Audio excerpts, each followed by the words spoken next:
We made it. uh, always cutting it right to the edge there. What's going on? First lucky late night of March. Shout out to the couple of people that are already in here. You guys are just absolute savages. On 12:35 a.m. on a Friday morning. So I don't know how many of you got work in the morning or if you're on different time zones, but I always love doing this stream. Just you know, no structure, just talk shit. I do want to drop a quick parlay. So I was just talking in my Discord with a couple of the guys. Not sure if they actually popped on over, but um, I was going to drop a parlay that I put together just for fun. So I got $150, which is a unit and a half. This is untracked. This is more so just, these are the spots I like over the next several events. And let's just put them together and see what happens. So it's $150 to win 6.5K. Again, long shot. I don't mind it given the fact that it's over several events. All right.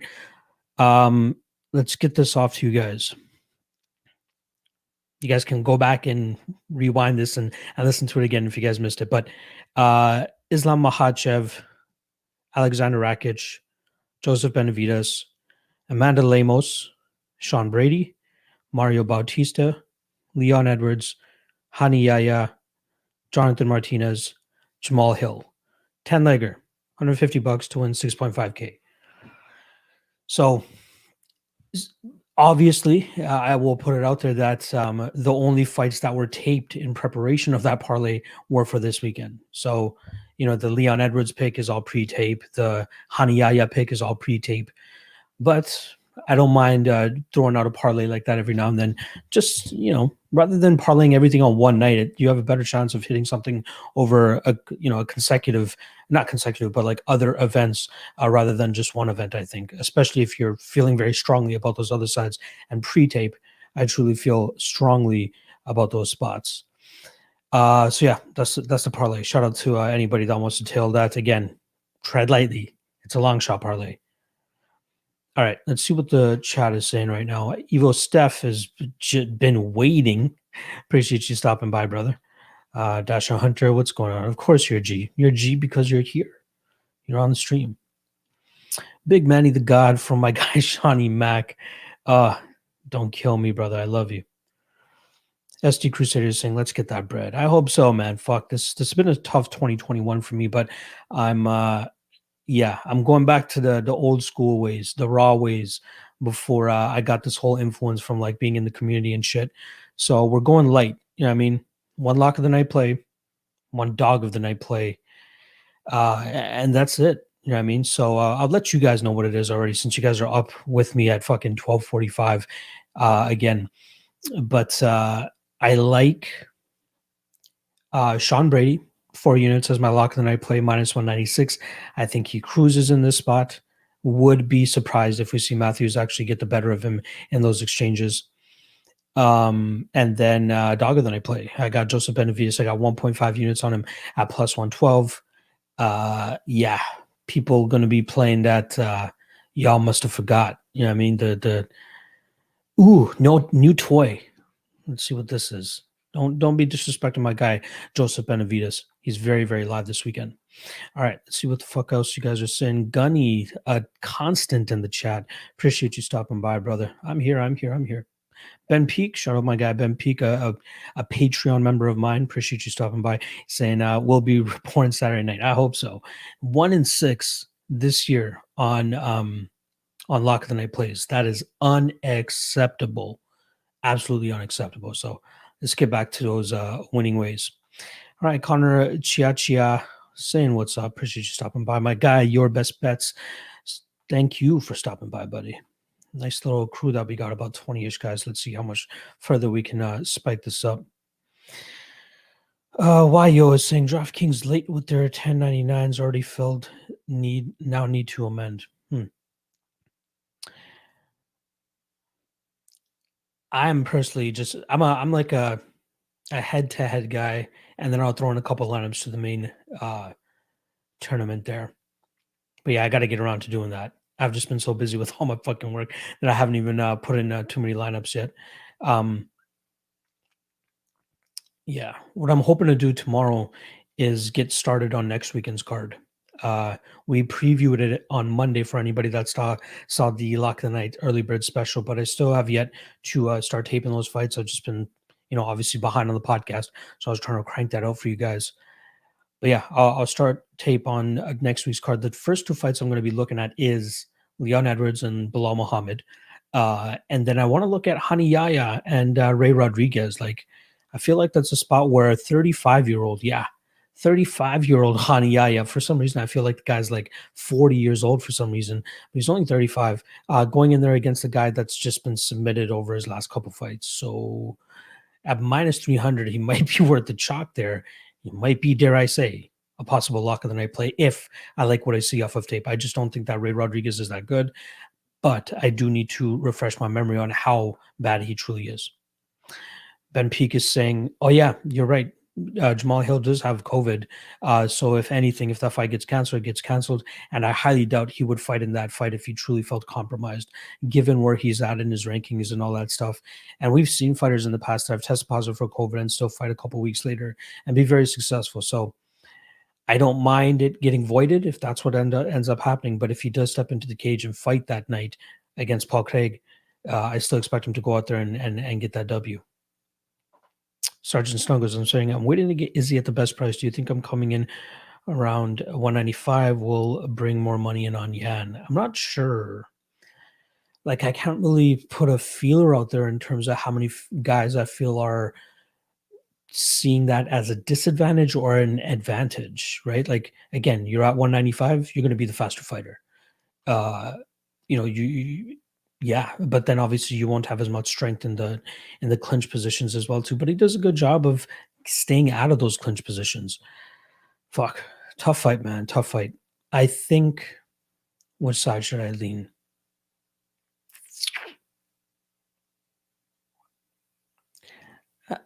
Man, what's the line at right now? Let's see. Minus 235 on Izzy. Best is Sports Interaction with minus 225. Yeah, it looks like it's just been roller coaster in the last little while. I think we'll see some. God damn, I really don't know. I got to put my finger out there. Honestly, the only people I've really even heard from or their opinions is obviously myself and what I've been researching. Cody, obviously, because we do the podcast together. And I did a podcast earlier today as well, too, which should probably drop tomorrow. But it was me, Dave Millhouse. If you guys don't know Dave Millhouse, the guys from Fight Night Picks, who's that? Craig and Matt, and then Dan from Best Fight Picks. So that should drop today at it's 12:45 a.m. So I think it drops today around in the afternoon. So I'll tweet it out. Fun episode. We pretty much just covered the main card, and then we all touched on one prelim. But yeah, fun little crew of guys that we had there, and I'm hoping that we can do it a little bit more often. But not getting my hopes up in terms of doing that, with that same cast and crew every single time. Hopefully, I answered your question. Sorry, brother. Killer G, Leon Edwards looking jacked. Is there a world where Bilal takes it? Leon must have really lost a step. Yeah, I got to run the tape, man. But I feel like the technical striking and the output of a Leon Edwards should do enough and be enough to combat the forward pressure of Bilal. Like if he's just walking into shots all day, and I think that Leon Edwards could do that to him, and maybe even make it look like the Jeff Neal fight. But I got to run the tape myself to confirm those thoughts. But that's how I see it going. SD Crusader is saying old man parlay, Cruz and Benavidez. Ooh, I feel more confident in Benny than I do Cruz, but yeah, I do pick Cruz to win. Sergeant Stone goes, hoping the big weight difference scares people. It could. There's two lines of thoughts, right? Let's see. Steve Sparks is saying, probably to my detriment, but I ain't got the patience for multi-week parlays. Yeah, that's how I first saw it. You know what I mean? But the thing is, when you look more into it, and I'm hoping that I can actually get ahead of schedule so I can like confidently make these parlays and not only put $150 on it, right? Maybe I would go out there and just put one for 5 units, like $500. Let's go for a couple weeks. It's a long-term investment, and if it pays off nice. So I think you should open up your mind to it a little bit more. But I get where you're coming from, Steve. MD, I got $2,000 parlay on Adesanya, Islam, and Brady, and another $500 parlay on Adesanya, Islam, Brady, and Yan. Mark my words, Aljo's going to get murdered. Not how I expected to see that one finish, but yeah, I like that 2 grand one for sure. I think that's a solid spot. Is he concerns me ever so slightly, but I still think that he wins that fight. And then Yan, obviously, you know that I'm on Sterling, but I'm not betting against Yan either. So that just lets you know my level of confidence in Sterling here. Jimmy, the drunk stopping by. What's going on, my brother? Dad bod Navitas. I think even if Dad bod Navitas shows up, I think he's good to go. But he said he's been training here. I mean, he stays active and healthy with what's his face, Cody Stamen, and he has a good group of guys around him. So another interesting factor going into that fight is he's saying he's fighting for fun. You know what I mean? Like, how much will that actually allow him to fight to the best of his abilities? And now that he doesn't have anything to really worry about and saying, okay, I want to go for the title, like, he doesn't seem to have that type of mentality, but he's just like, I'm still going in there and having fun, and I want to go out there and perform to the best of my ability. So looking forward to that. Killer G is saying everyone on Ashcroft is making me love Benavides. Agree with you there. Benavides and Cruz, good dogs this weekend. Yeah, I feel like there's a better dog than Cruz, and I'm hoping that we're talking about Dominic Cruz. But I do think Cruz wins. But yeah, obviously I like Benavides. You're not going to touch your dong while you touch my dong. I'm not touching your dong. That's a tough fight too. I'm picking Kyler there, but no bet for me. We had 14 fights on card. No, it's 15. I don't think anything fell out. I really don't see weight being a factor with Izzy at all in this type of fight. Yeah, he's just going to continue to move well and get away from the big fights or big shots, I say. CD816 stopping by. Elliot Bautista, Brady plus 314. Yeah, the Elliott one is shaky though. I think that's a close fight, but yeah, Bautista and Brady should absolutely cruise. I favor Elliott, but it's tough. Jimmy the Trunk is saying, have you ever wanted a fighter to lose so much that you threw a bet on that fighter to create a win-win? No, I haven't really approached anything from that aspect. I don't think I've a bet. Like, that's an emotional bet, right? I don't think I've made an emotional bet in 3 years per se. Actually, I lied. No, you know what? It's been more than 3 years.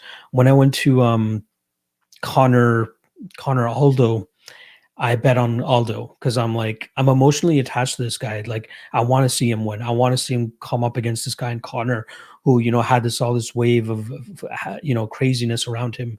And I feel like if Aldo secured that win over Connor that night, he probably would have cemented himself as guaranteed the GOAT. You know what I mean? Maybe that's what my thought process was back then. So yeah, in terms of an emotional bet, maybe not betting the way that you're asking, but in terms of an emotional bet, I think that Aldo bet was the one for me. Evo Steph, oof, CD816. That's going to be a sweater. Yeah, I'm thinking he's talking about the Elliott fight. Let's fucking go. Does it get any better than this card? Not at all, dude. This is, like, I was telling Cody on the podcast. I'm like, it'd be the best pay-per-view card since 251. If you guys remember 251, that was Jorge Kamaru. And again, that fight didn't really pay off, but we also had Volkanovski versus Holloway 2, and we had, there was one more title fight, Petr Yan and Jose Aldo. That card was absolute fire. Like, from a names perspective, like, going into it, 258 was not good. Like, name value was, it was entertaining, but it was not good. Name value was 257. Connor Poirier, Chandler Hooker. Like, it starts to it starts to fall off after that Hooker and Chandler fight. Rodriguez and Hebas was a good main card fight, name value wise, but the rest of it, Calderwood, Murdov, yeah, I'm not sure. So I just want to go back and see, is there truly one that catches my eye more than 251? 256 was Figueiredo, Moreno, Oliveira, Ferguson, then drops off after that. Kind of Gone versus Rosenstrike wasn't a bad fight on there, name value wise, again. Sorry. 255 Figueiredo Perez. Nah. Yeah, you're right. I think 251 was like the last big one. Khabib Gaethje was good at 254, but like, again, the fall off there was big. You had Cannonier, Whitaker, which was great, and then Volkov, Harris, Magomedov against Kutalaba. Goddamn. So it's almost been a full year, 8 months since we had a pay per view that I'm looking forward to, like I am this weekend at 259, even 253. Adesanya Costa, Blachowicz Reyes, Royval Cara France, and then it falls off. 251 in my memory was fire from beginning to end. Sorry, I just want to. I don't remember. 252 was Cormier Miocic 3, right? But what did the rest of the card look like?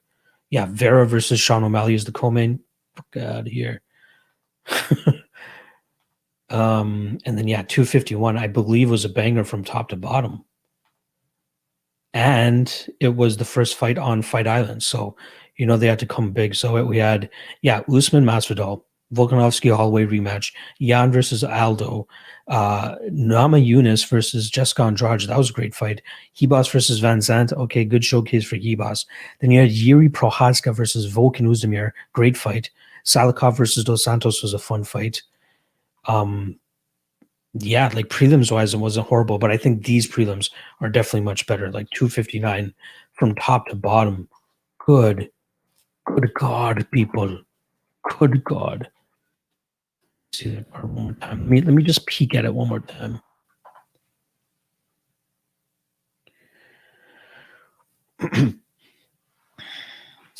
Goddamn prelims alone: Cruz, Kenny, Yadong Phillips, Benavidez, Askarov, Bontorin, Cara France.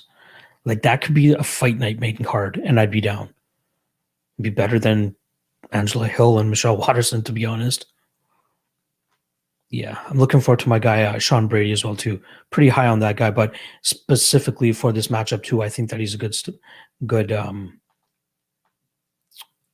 he's a good matchup for him. All right, let's see where the fuck I left off. I know I went on a tangent there, my bad guys, but I really was into that shit. Jay the Barber is saying, you, Just Bleed, Guru, and Cody need to make a board on who gets more picks right each week and have a pick'em champ every week. That'd be cool. Maybe even pick'em champ of the month. Like let's at least stretch it for a full month. I mean, I'd be down for something like that. Have a little bit of fun at the end of the end of the stream. Bragging rights type of thing. Good idea. I'll try to pass it along up the chain and see if they're down for that. But that's a good idea. Personally, I track my own picks. If you guys go to my podcast, the MMA Lockcast, if you guys go to the bottom of the description, I'm tracking my 2021 predictions. It's at like 58%. Like this year's been crazy for underdogs that are coming through. I've picked some good ones. You know what I mean? You can't blame me. Like I'm getting the Hebosses and I'm getting the trying to think of the Procopios and Alexis Davis's. Try a Trixie or a Patent. I got to be off on that. Evo Steph, do you favor Benavidez winning his fight over Cruz winning his fight because of the matchups, or is it a skill factor? Considering I've picked Cruz, I'm confused. I think Benavidez matches up better against Askarov than Cruz does against Kenny. But I also think like where Askarov is good is where Benavidez is good too. Whereas Cruz, we need to figure out whether his knees are good and if he's still in fighting competition. Whereas Benavidez, I think that we can rely on him a little bit more, even though he got deaded last time. But Davison, Cruz has just been, you're fighting Triple C, then you're coming down to fight Casey Kenny. I'm just more comfortable with the Benavidez side based on the stylistic matchup. Shawnee Mac took Askarov at -118. I'm on Tiago as well, looking for one more play. All right. We're head-to-head there with Askarov and Benavidez. Rogue Strummer, what's going on, buddy? He's saying Blachowicz isn't the type of dude who will expend all his energy by throwing big strikes, attempting to land on Onestadi and missing him. Fight IQ is on par with these guys. Yeah, I think it's going to be a slow-paced fight. On my best bets and props article that I put on the Patreon, I put my best bet for that fight is the over 2.5. I think we're going to see a slow, methodical fight from both guys. Nobody overextend. My only concern, and we saw this last time with Adesanya, was his implementation of the calf kicks. Now, if he does that right off the bat against Blachowicz, then this might be over quicker than 12.5 minutes. But given their styles, given how they've been fighting as of late, and the safe nature of Adesanya's game, I like that over 2.5. So yeah, good point there, Rogue. SD Crusader. Benny is just coming off a tough fight against the best in the division. Cruz is coming off like 20 health ailments. But in general, I take Ben over Cruz all day. Yeah, for sure. You're on point there, dude. Yeah, you're right on point. Evo Steph Yan puts Adesanya out to Bastion. Interesting. Appreciate the donation as well too, buddy. I appreciate that. But yeah, that's a solid take. I hope you put some money on it, and if it cashes, you're fucking singing. Killer G, Collar Phillips looks straight out of Game of Thrones. Beautiful man. Yeah, dude. I'm right there with you. The guy's a liquor too. He's gonna like knock your head off and then steal your girl. Crazy with this guy. Arlen M, I got money on Megan. I'm not even a little bit ashamed about it. If you seem like a gambling man for sure. So I don't blame you if you want to take a little bit of a shot on a crazy punt. I hope though that you didn't leave any money on the table and you took her to win by KO because that's the best value you're going to get. Period. There's no way she wins a decision, right? She's not out grappling Amanda Nunes here. Nor do we see like I don't believe in Megan Anderson's takedown defense enough. Unless she's tremendously improved it, she's in for trouble. So I think our only way to win this fight is by KO. MD, for some reason, I feel like that Figgy took Joe B. Soul the same way Justin took Tony's. I see this fight going exactly like Tony versus Oliveira. Interesting. Possible. Like the way that Oliveira was so strong in his top positions against Tony was crazy, but we've never seen Joe be held down like that before. You know what I mean? I think Dustin Ortiz is the only one that's been successful in doing so for 3 minutes. And again, all those 3 minutes, he was struggling to keep him there. Joby is a real one when it comes to scrambling, and I feel like he still showcases that as early as his second last fight against Davison. So if we're going to completely write off Joby off of a 5-minute performance, I think that's being a little bit too hard on Joe. You know what I mean? I think you're not giving him enough respect there. So I see the angle. I absolutely see the angle. And again, I was on Tony too. I had more money on Tony than I do on Benavidez, but and I had worse odds. But yeah, great performance from Charles that night. They got to book that motherfucker again quick. Aldo would have killed Connor in a rematch. Yeah, that's what I would have loved to see. Like he got, like I'm not counting out Connor. Like he probably still could have won, even if this fight went more than 13 seconds. But I would have loved to see the immediate rematch and the nerve on the UFC to not give a guy like Aldo an immediate rematch. Ooh, that sucked. Rogue Stormer, I think he might. People putting way too much stock in Brady. Court McGee is a weak fighter who has the guy actually beaten Nordiev is his best win. I agree. Nordiev is his best win, but I do like what we saw from the McGee fight, which is a guy that moves forward, will press the fight at all times. And Brady did a good job in terms of standing his ground, landing his big shots, rocking McGee a couple times, showing that he can deal with anybody that wants to put pressure on him. And then Jake Matthews, on the other hand, that guy, like, I have some serious question marks about that kid still. So, yeah. But yeah, I do agree with you that Nordiev is his best win. And again, he was down in that first round, comes back in that second and third and shows like great fight IQ and taking advantage of the positions that he's best at. So I think he beats Matthews pretty much everywhere here. Shawnee Mack, he had on 2 fire pay-per-views in a row. Yeah, you're right. This has more betting spots. People complain about an even odd championship bout. Acai Fueled Mountaineer, does Sterling slowing down against Munoz in the third of the fight? Were you at all? Have we seen it? Yes, we've never seen Yan Gas whatsoever. I'm switching sides despite having Aljo at plus 120. That's a solid line on Aljo to begin with. Now, the way Munoz tired him out, though, was, solid, consistent body kicks and leg kicks, specifically calf kicks. And I don't think that we see Yan as active as a guy like Munoz, who just continuously marches forward. My concern with Yan is his, timing where he just waits a little bit too much. And again, it's not a horrible thing, but when you have a high volume guy like Aljamain Sterling, who's going to continuously be moving, like it's funny, even at the weigh-in, or not the weigh-ins, but the stare downs today, he's like, you can't hit what you can't see. And I think that's just a testament to like the approach he's going to be taking here, which is just staying on the move. And as long as he can do that, if his cardio can hold up, I think he's going to look great in this fight. But there are those legitimate questions that we've never seen him do it over 25 minutes.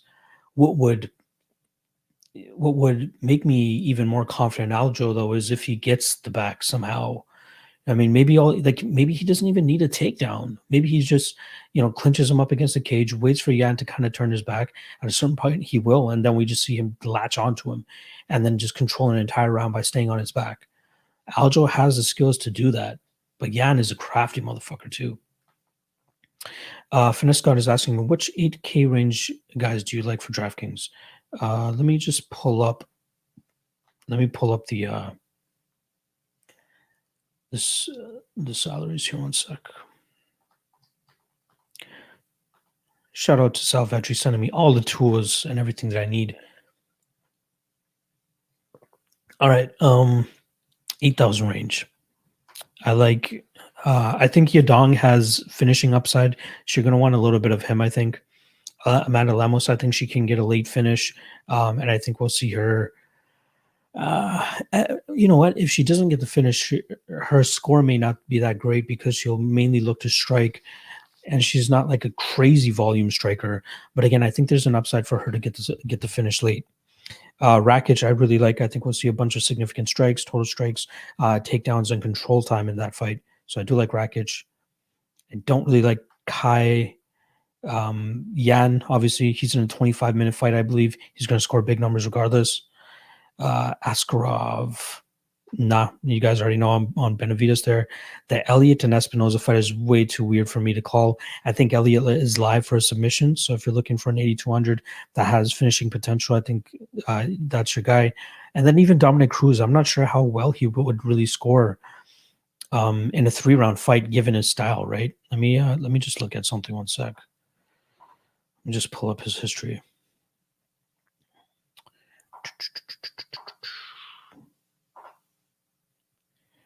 Dominic Cruz.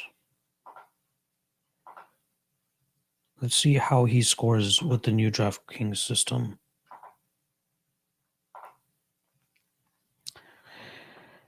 So when he beat Faber, that was a 25-minute fight. He scored 103. When he beat Dillashaw, 97 points, 5-rounder. Mizugaki, he finished quickly and got 111 points. Yeah, like the Mizugaki fight is the only fight that he had that was not 5 rounds. So it's tough to see how it's going to translate here. But yeah, I hope that helps. That's pretty much all the 8,000 guys.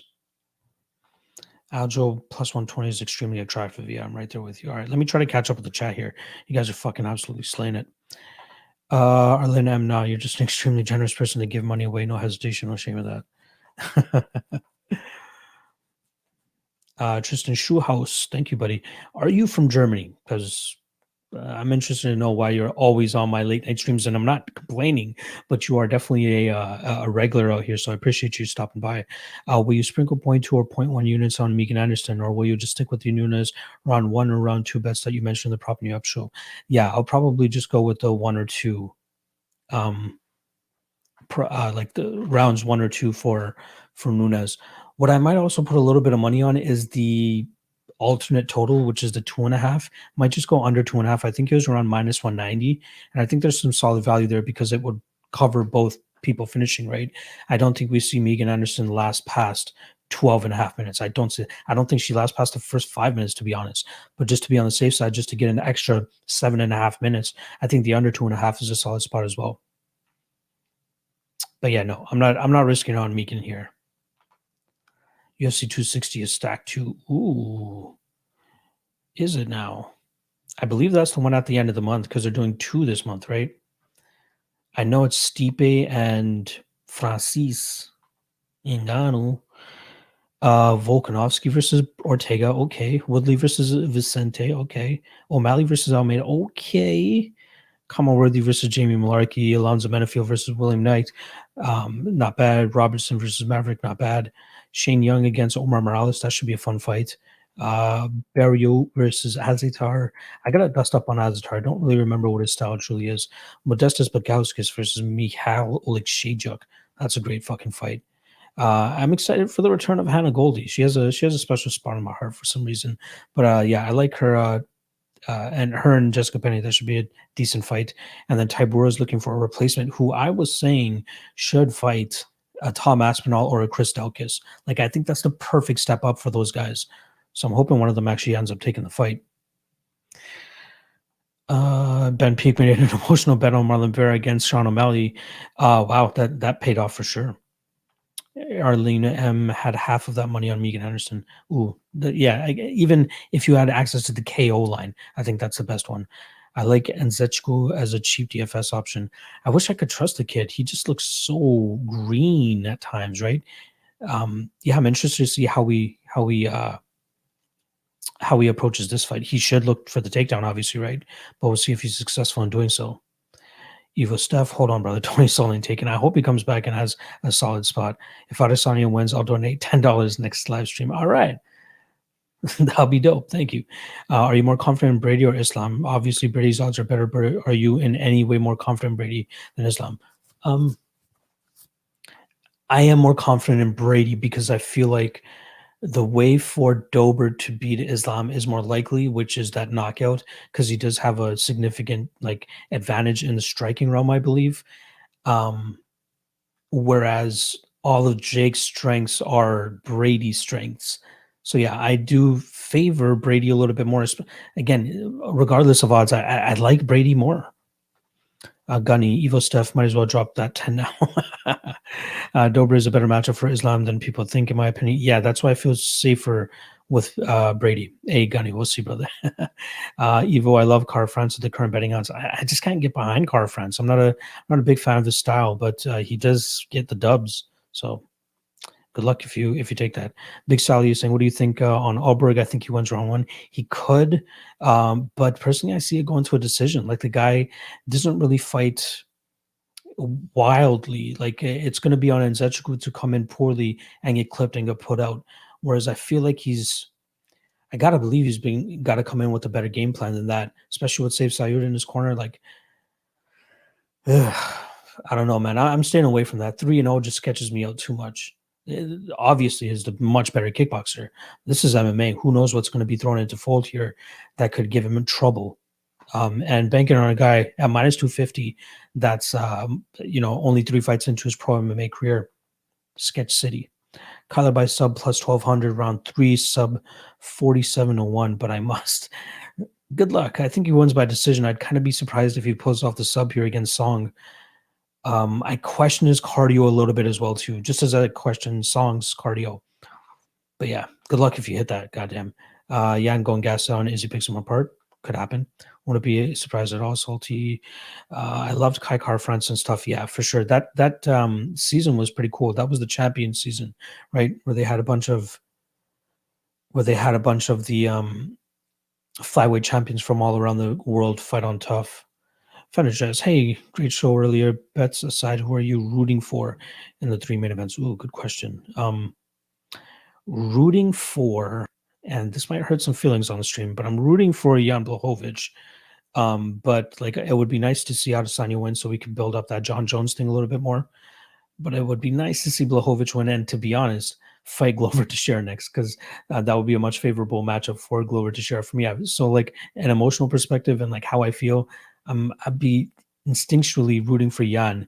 But yeah, again, I'm a big Adesanya fan too. And obviously we're witnessing greatness right now, right? The only other guy undefeated that has gotten this much respect is Khabib.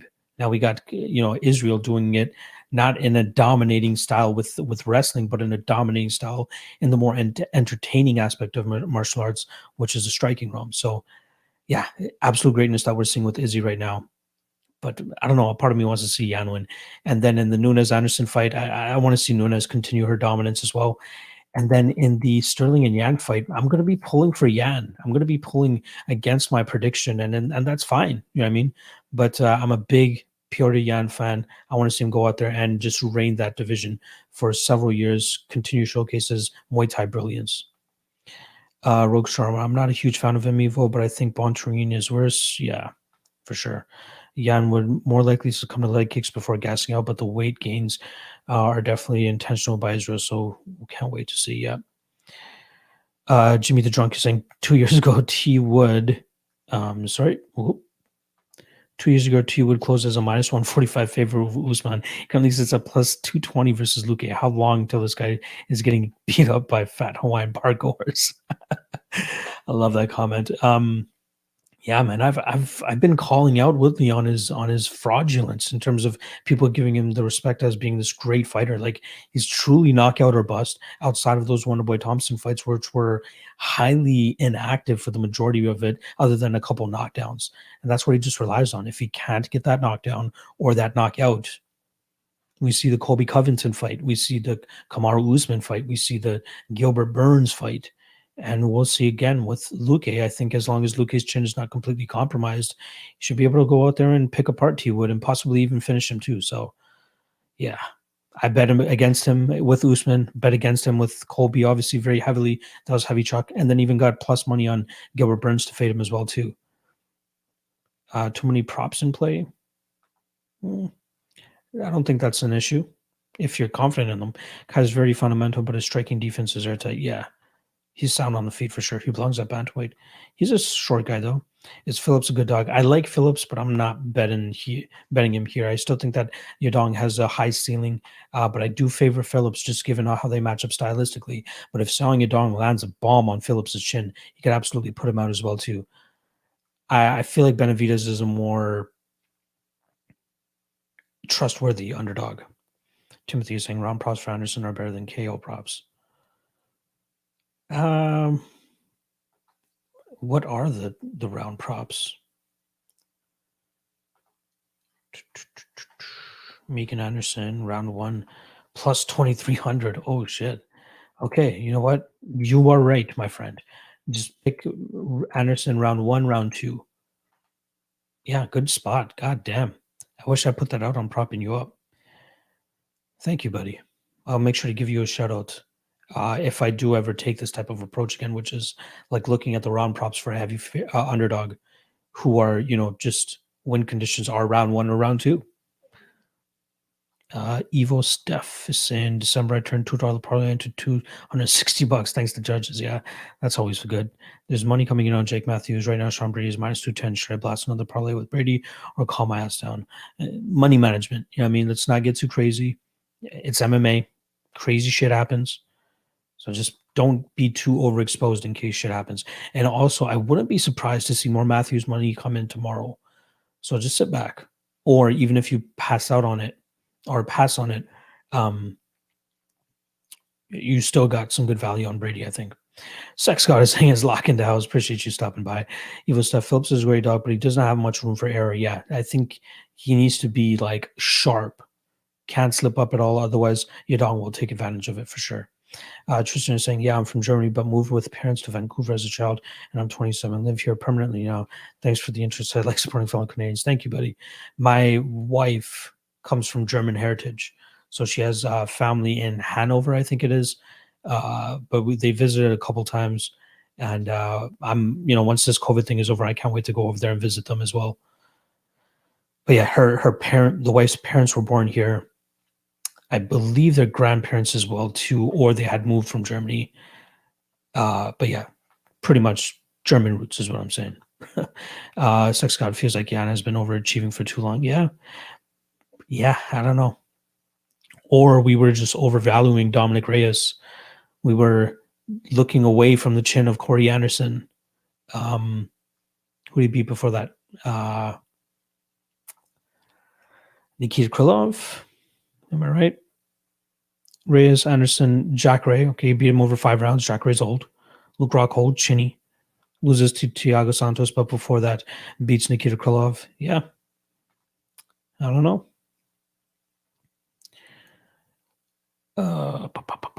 Big Sally is saying Brady and Bontrain plus 200.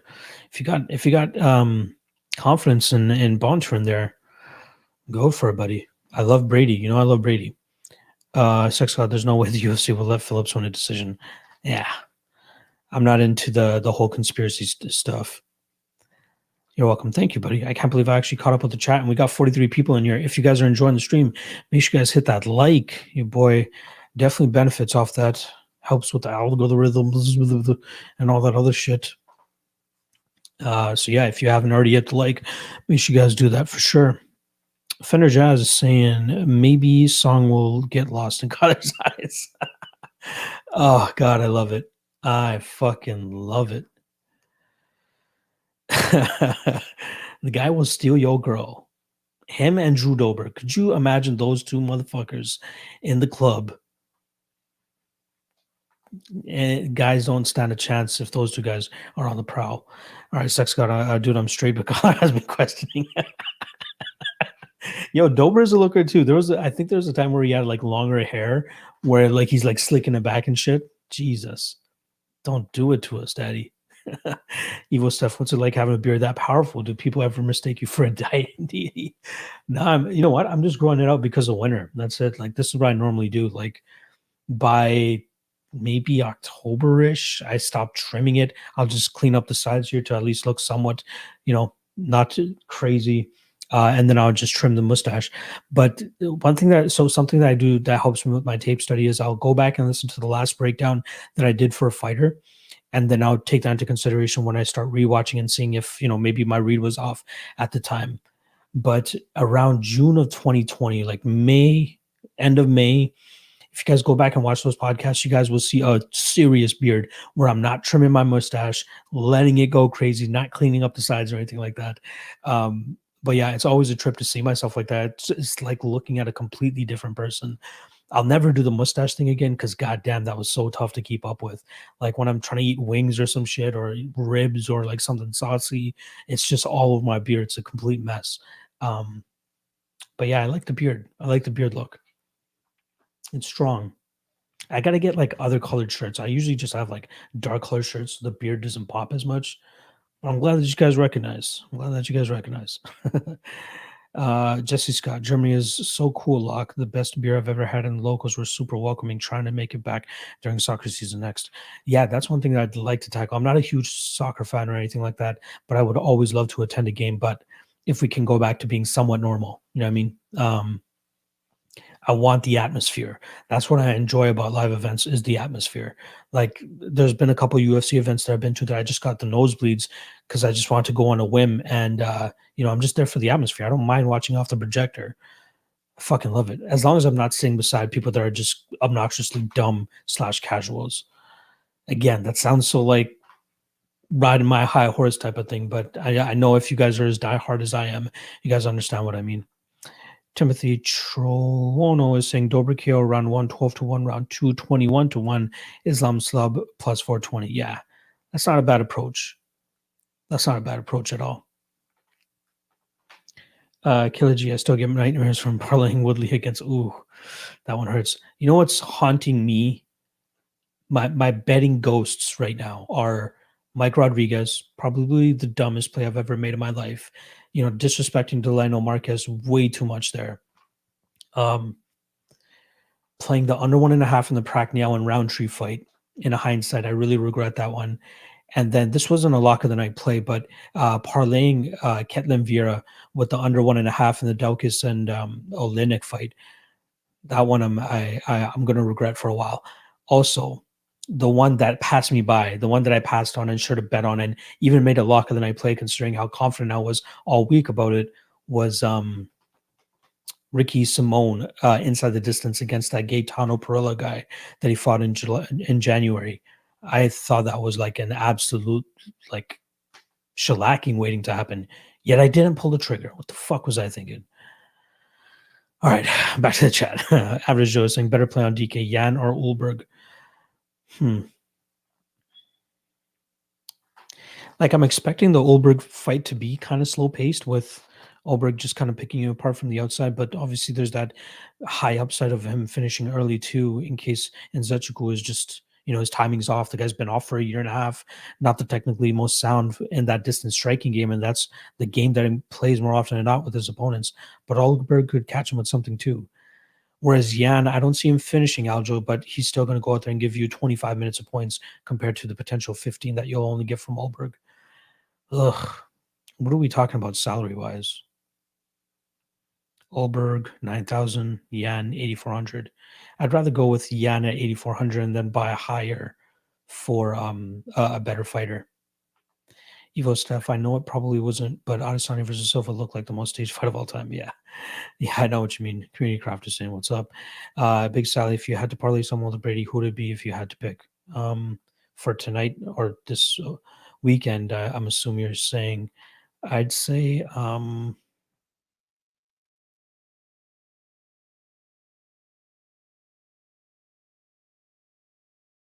Bautista. Bautista and Brady would be like my lock of the night parlay. Those are my two favorite spots at the odds available. I'll probably be parlaying Bautista with something next week. My approach is probably going to be like a 1 or 1.5 unit parlay on Bautista with, I'm thinking, Leon Edwards, depending on what tape shows me. Hope that helps you, buddy. Sex God is saying average Joe Olberg seems like such an awkward play. Total wild card. Really not impressed with him. And Kenny seems kind of okay and huge. Yeah, it's a tough one, man. That's why I'm staying the fuck away from it from a betting perspective. If anything, maybe take the over, but like there's so many question marks in that fight. Wild card is bang on, Sex God. Ben Peak, are you planning doing a betting breakdown on those Bellator fights next month? So I'm still figuring out when I'm going to leave the job. That's the main thing here. Um, the goal is the end of the month. However, what my plan is to so right now we're in a busy season. We're in a royalty payout season, the quarter. So I'm helping them out for that. I don't want to ditch them in the middle of that. Then I want to take my vacation time to kind of stretch it out a little bit more, then work maybe a week, 2 weeks, then give them my 2 week notice, and then leave after that. So, based on my assessment, I'm thinking maybe middle to end of April, I'd be leaving my job.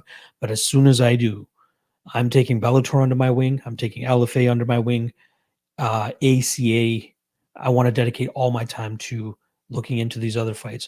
Now, I might not do like full card breakdowns of those events, but maybe I'll do like the main card or fights that stand out to me. I'll look to drop betting breakdowns for, and again, only fights that I'd be interested in potentially betting. So, yeah.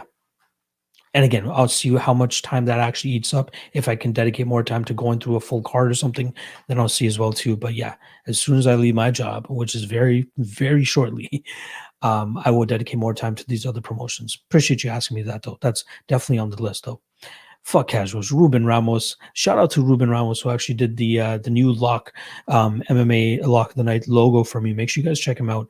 Solid dude. That's that new logo I've unveiled over the last couple of days. Just check out my avatar on YouTube and Twitter. But yeah, it's so dope. I can't wait to do some merch with it. So dope. Think I already got there. We'd be the casuals at the German soccer game. Yeah, I'd get shit faced though, but just cheer.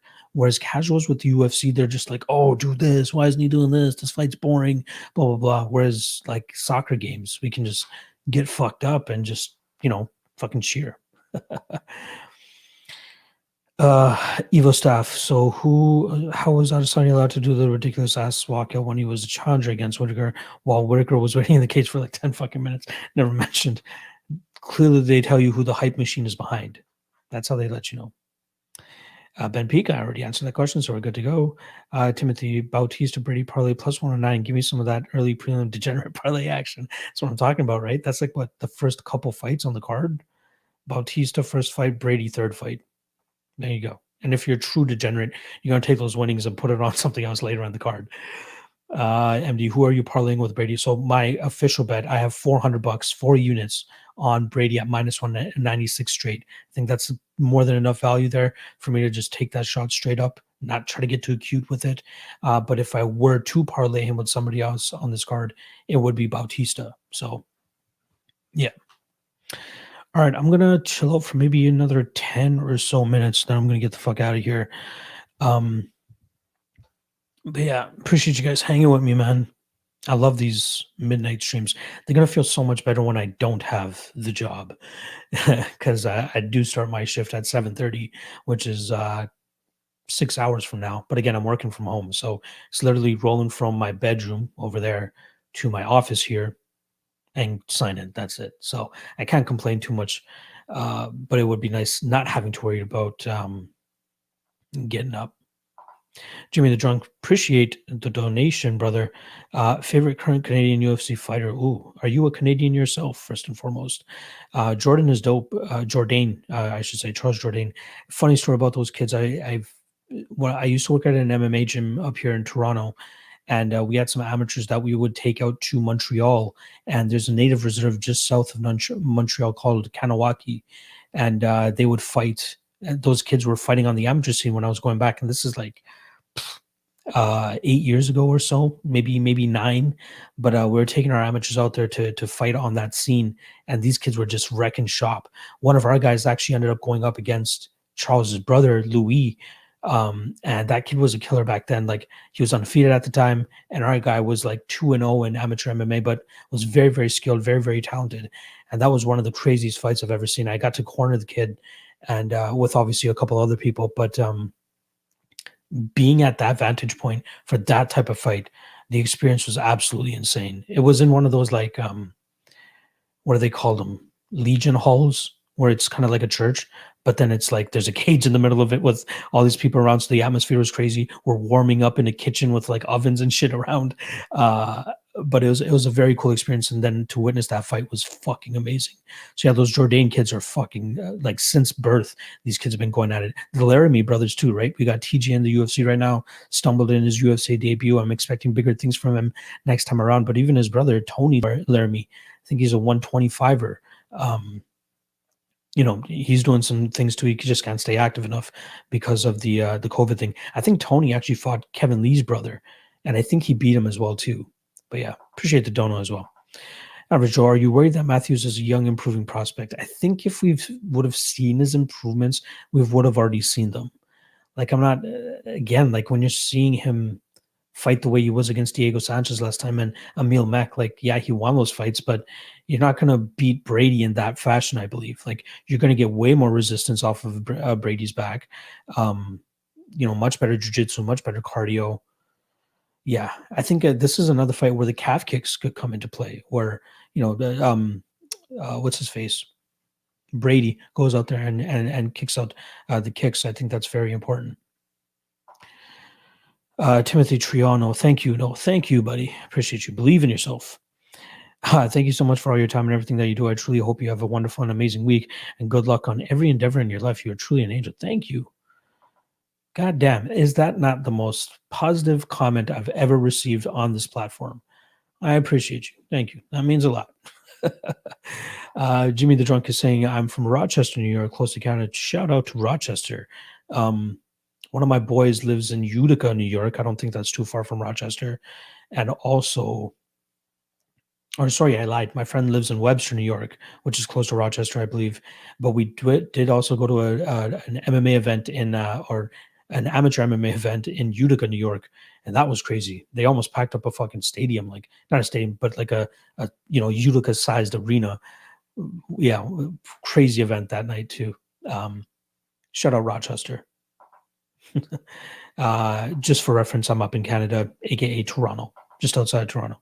Adrian Teba, first time joining this midnight session. Dope stuff. Don't know if you addressed this, but I get a sense there's too much recency bias on Rakic and Phillips. I see Santos and Son killing it. Thoughts?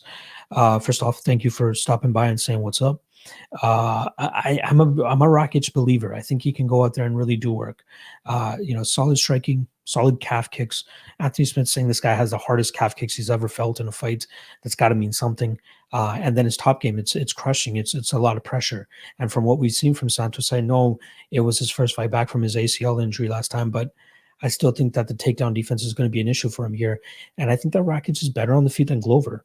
Now, a lot of people might want to put stock into the fact that Devin Clark hurt and dropped or rocked Rakic twice in their fight. He still had the wherewithal to come back and go out there and knock him out in the same fight and the same round. And since then, I think we've seen slicker striking defense from him. And he's eaten some bombs from Volkan Oezdemir, who is a top-notch heavy hitter himself.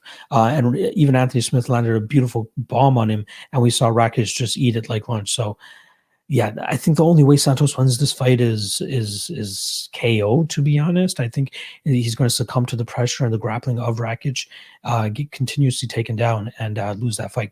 And the Phillips fight, that one's close. Like, I can see the case for Song Yadong. I'm definitely way more confident in Rakic than I am Phillips.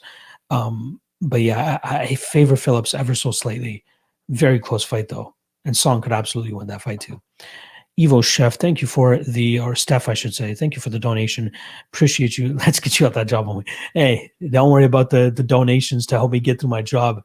I have a great foundation in terms of, revenue sources coming in. So I'm not. That wasn't like a plea for like, please donate for super chat, please. That's not what I meant. So I appreciate the donation regardless. Don't get me wrong, but through Patreon, through my tape index, through my appearances on odds and all these other channels, a couple of sponsorship deals coming in now and shit too.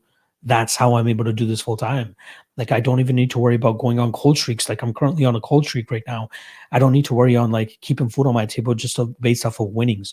There's no way I'd be able to do this thing full time without, with just focusing on my winnings. Maybe if I get into like the $1,000 units, maybe I could look at that eventually. I'm only at $100 units right now, so yeah, I don't want that stress of banging on every weekend to put food on my plate. I don't want to get to that point. So that's why I set up all these extra revenue streams that are paying dividends right now and allowing me to do this thing full time. So I'm really looking forward to doing it full time, giving it my 100%, taking care of my health too. You know what I mean? I'm not happy about the fact that since this whole quarantine thing and putting in as much work as I have with this and not spending as much time with like family and friends, it's all for the better, and it's working out career wise, which is great. But now I got to fix all the other things in my life, which is health is number one. I'm not happy about the quarantines your boy got since March of last year, but I got to get more active. And now that I will have more time, I got to get that boxing bag up in my gym or in my garage and get the damn thing going. So yeah, thank you. I appreciate it. Stefano is saying, what's my job? I work for I'm not sure if I can say the company's name, but we deal with mechanical licensing up here in Toronto, in Toronto for Canada. Pretty much it's basically in the music industry, and we're pretty much the middleman between publishers and record labels. So we ensure that the record labels are paying the publishers their royalties on a quarterly basis on mechanical licensing. So yeah, it's a lot of like data entry, data management work, but we're working with like songs and popular stuff. So it's a cool industry to be in, but it gets repetitive. You know what I mean? Like just data entry type stuff. I like the work from home thing, but yeah, I don't want to have to worry about that shit no more. Just MMA. That's it. Believe in yourself believe in yourself has to be Canadian. No one from the US is that nice. You're right. You're right.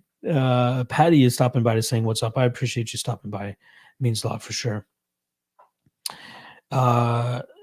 Jimmy the Drunk Webster, home of Gregory Gillespie, 50 minutes from my house. Yeah, that's another guy that I knew came out of that spot. The Gift. Hopefully he comes back successfully against Brad Riddell. That's a great fucking fight. You rock lock. Thank you, Community Craft. I really appreciate you. Patty, I can't be in here long. Have work starting soon. My fave plays this weekend are Lemos. That's solid, and Rakic. I like that. I'm assuming you're over there in the UK right now, but yeah, I like those spots. Good luck. Likelier to shit the bed, Ulberg or Batista? I think Ulberg. I think Bautista has Jones pretty much beat everywhere. I'd be more surprised to see Bautista lose than Ulberg. Yeah, I'm guessing you missed the odd show. It's all good. There's the replay, buddy. Go check out the replay. Fenner Jazz. Kyler has a calf slicer win over Ottawa boy PJ Saint Marie. Shout out to PJ. PJ was rushed down to Cali for that fight last minute, but a unique sub that shows diversity. Yeah, the guy's a high level black belt. You know, according to most of the information that's out there, he's been rolling or been on the jiu-jitsu mat since he was 3 years old. So that doesn't surprise me at all. Dan is saying, what up, brother? Great content. Keep up the good work. Thank you, buddy. Appreciate you stopping by. Ben Peak, Israel, minus 200. If that happens, a good betting line. Yeah, I think that's a solid spot. Personally, still don't think I'll be betting it myself. But if you're just asking for my opinion, yeah, I don't think that's a bad spot. Evo stuff, I got you on Patreon too. I just like your content, G. Keep it at it. Thank you, buddy. I appreciate it, man. That means a lot. Average Joe, do you like Kyler inside the distance or no? No, I think he wins by decision more than he would win by inside the distance. Song Yadong is crafty. He's gritty. He's durable. I'd be surprised to see him give up a submission here. I think he's more likely for a decision, but you know. I'm in Australia. Oh shit! Shout out, Patty, joining me from down under. I apologize. That was a horrible Australian accent. I'm so sorry. I'm sorry if I offended you. But yeah, thank you for stopping by. Evo's Steph is saying, I'm an amateur Muay Thai kickboxer down in the Pacific Northwest. Keep an eye on Ricky Simone. He's going places. SBG and 10th Planet will rise from the Pacific Northwest, so no doubt about it. Yeah, I'm big on, I am huge on Ricky Simone, right? I think we can put to bed his potential chin issues, which has kind of been nagging him for a little bit since he got knocked out by Uriah Faber. But yeah, I really like Simone for sure. Gunny, is there your format 1.7 same as 0.7? I think if it's like 2.7, that means plus 170. I'm not entirely sure what the 1.7 in favorite odds are, but if it's like less than 2.0, then it means minus odds. If it's more than 2.0, then it's 1.7. So like 3.5 would be plus 250.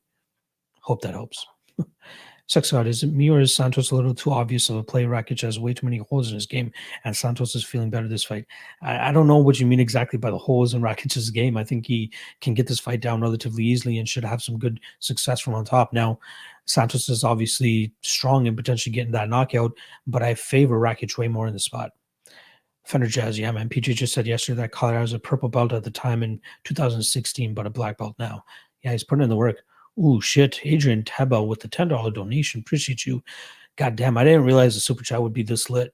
But I appreciate it, guys. It is really a cherry on top for the work that I'm able to put out for you guys. He's saying, chase your dreams. I listen to a lot of channels, gamble a lot, but here for the fun. Your temperament is awesome. Thank you, buddy. I'm Canadian. What can I say? Try to just be positive and have good times out here. Not to mention, get a little bit of that. That's why I like my Locky late night episodes. Abdul F, are you concerned about Bautista's cardio? At times it looked to me that his arms tired out on strikes and he looked really slow punching as early as the second round. Did he? I didn't really get that type of perspective from him, but or that read, I should say. No, I'm not worried about it at all. I think he absolutely outstrikes Trevin Jones here. And I think he's even live for a sub. I think his sub line is around plus 400-ish or something. But yeah, I like Bautista. Oh, like Trevin Jones just nothing really pops out to me about him. Like, yeah, it was nice to get that finish over Valiev, but you're talking about Valiev who just emptied his gas tank, and he admitted it too, right? Like he thought he had him finished, he didn't finish him, and then he paid for it by dumping that gas tank. But yeah, I like Bautista there. Thiago scorecards no action minus 110. That is a solid spot. Yeah, good look from Dan there. If you guys have access to that prop, I think that's a good one there. Average Joe Rakic best win was Smith. Santos beat Yan. Again, the Uzumir fight, I liked a lot what I saw from Rakic in that fight. Obviously, deading Jimmy Manuwa is not that hard nowadays. Yeah, the Smith win. Yeah, you're right. You're right. Good points. Good points. But again, how did Santos beat him? Right, he was backing up, knocked him out. Like MMA math doesn't work out to the greatest of extents, but that is a good point to bring up. I don't think that's going to matter here either, though. That's another thing about Rakic, right? It's almost similar to Ankalaev. Like these guys are a victim of the scheduling, not their own habit. Like they're going out and winning. Like outside of that one slip up from Rakic with Uzumir, again, very close fights. He still got rewarded with the big fight after that, and the UFC believes in him. So yeah, I still like Rakic there. Gunny is saying, you feeling better just because someone says they're on him better? Come on now, man's knees 9mm shot. I hear you. Patty also got Cruz versus Medic, goes to decision at plus 200. I think Medic's finishing potential is overrated because of his weak strength of schedule. Right there with you, Patty. Right there with you. I like Cruz in that fight, but again, I'm not running to the window to bet on a low-level fight like this. But goes to decision is not a bad look, especially at plus 200. Good shit. Good read there. Good read. Average Joe, that was years ago, man. Yeah, gotta understand. People fade. Touche. All right. It's fucking 140 over here. I can't believe I got over 50 people in the goddamn chat. Appreciate you guys stopping by. If you haven't already, please do hit that like. Yeah, I appreciate all the support. I was not expecting the super chat to be lit the way that it was today. But thank you guys so much. Really, really appreciate it. And I will see you guys tomorrow evening. I'm doing the odds final weigh-in at 9 p.m. Eastern. I just noticed that the screen went like very dark, which is why the video looks even darker now because my laptop's about to die. 9 p.m. Eastern tomorrow, final weigh-in with the odds crew. Then Saturday, regular MMA Lawcast live 1 p.m. Eastern on fight day. And also, lastly, pre-lock show on Sal Vetri's channel. Me and DFS by the numbers. I haven't officially announced it yet, but I will announce it tomorrow. But so you guys are the first people to hear it. Me and DFS by the numbers, aka Brady, we're going to be doing a pre-lock show on Sal Vetri's channel at 6 o'clock, I believe. I believe the fight starts 7. So we're going to do 1 hour before. But yeah, that's what I got coming up. All right, let's get through these last couple comments. Then I'm getting out of here. Gabriel Padilla saying Aljamain Sterling wins by RNC round 3. I think decision, but I don't hate that. Andre, in film studies, what are the biggest advantages Izzy and Yan both have on each other? I think Izzy has a speed, striking, and movement advantage. Yan, I'd say he has knockout power. I'm not saying that's much of an advantage over Izzy. Obviously, he's going to have the strength, the black belt in jiu-jitsu, the experience at 205 pounds as well. I think both guys have solid advantages, but I think that Izzy's advantages are more skill-based, and that's going to be the difference here. Robert Kahn saying, great work. Thank you, buddy. Community Cash saying, thanks, G-Unit. What a throwback with G-Unit. Man, I can't believe I used to have a G-Unit hoodie and G-Unit sneakers. God damn. God damn, that was so long ago. D Rich, Texas in the house. Thanks for the info, Lock. Thank you, Mr. Texas. I can't wait to visit one day if you guys will accept my kind. Lol, have fun. Thank you, Robert Kahn. Aljo, Megan, Izzy. Ooh, you a ballsy motherfucker. Very dope, you and DFS. Yeah, me and him are boys. We DM a lot every now and then. We've been talking about doing a project together for a while now. And yeah, I'm glad this is the first stream that we'll do together, and it should be for a good crowd. So I hope you guys are able to make it out for that on fight day. Of course, you're ready for it. Yan wins by KO. Round 3, Sterling will slow down. All right. Good look. Very clearly from all the comments and everything that I've been seeing on social media, everybody is looking forward to Yan and Sterling. Easily, it's the most even matched up fight on the card. But now here's the other part, right? It might end up looking like minus 300 Aljo, or it might end up looking like minus 300 Piotr Yan. But the arguments for both sides are highly valid pre-fight. So I can't wait for that one to go down. Tio took it. It looks really dark. It looks really cool, dark too. Oh, interesting. Maybe I'll take a vote next time to see if people prefer the dark look. See less on my face or something. You know what I mean? I'll pick you up at the airport with a bud. Yes, sir. Is it, last question, hopefully you're still around, but is it legal down there for recreational use like it is up here in Canada where it's everywhere? But let me know. I swear they legalized it, right? Robert Kahn, what's the channel called? Just type in Sal Vetri and Partners, I think it is, or just type in Sal Vetri. You'll see it there. I released my DFS show on his channel earlier today as well too, so you can chomp into that if you want to know some DFS shit.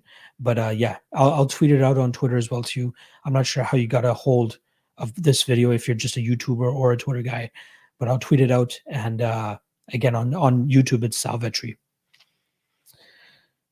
King, more excited for Yan Aljo over Izzy Yan. I'm right there with you, dude. Now, if Glover steps in for Israel Adesanya or Jan Blachowicz, I'd be more jacked to see Glover get a title shot.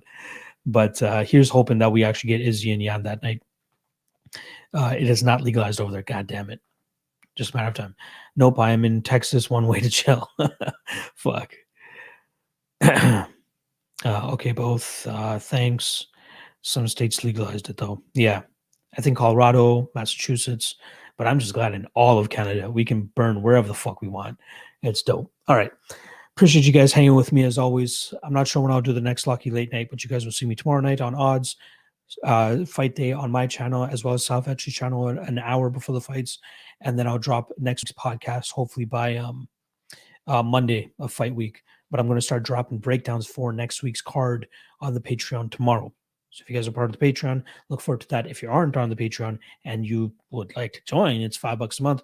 Link is in the description below. Always happy to have people jump onto that community and appreciate the support as always. What do these guys say? Tio took it. I'm a video guy, bro, and yeah, it looks cool dark, especially if you have a video segment for a late night. My thoughts. A video segment for late night. Interesting. All right. Yeah, yeah. Actually, you know what? I know what you mean. And the glare off of it looks pretty cool too, hey? Shit. I just gotta get those wires tucked in or at least, hidden somehow, and then it's gonna look legit. I appreciate that look. All right. Peace out, guys. Got one more. Aljo and you. I think Aljo and you, but not betting against my guy, what's his face? Purian. All right. It looks like you guys love this darker setting. So maybe next time I'll put the brightness on my monitor a little bit lower. All right. Peace out, guys. I'm gone. I gotta go to sleep. Appreciate everybody's time.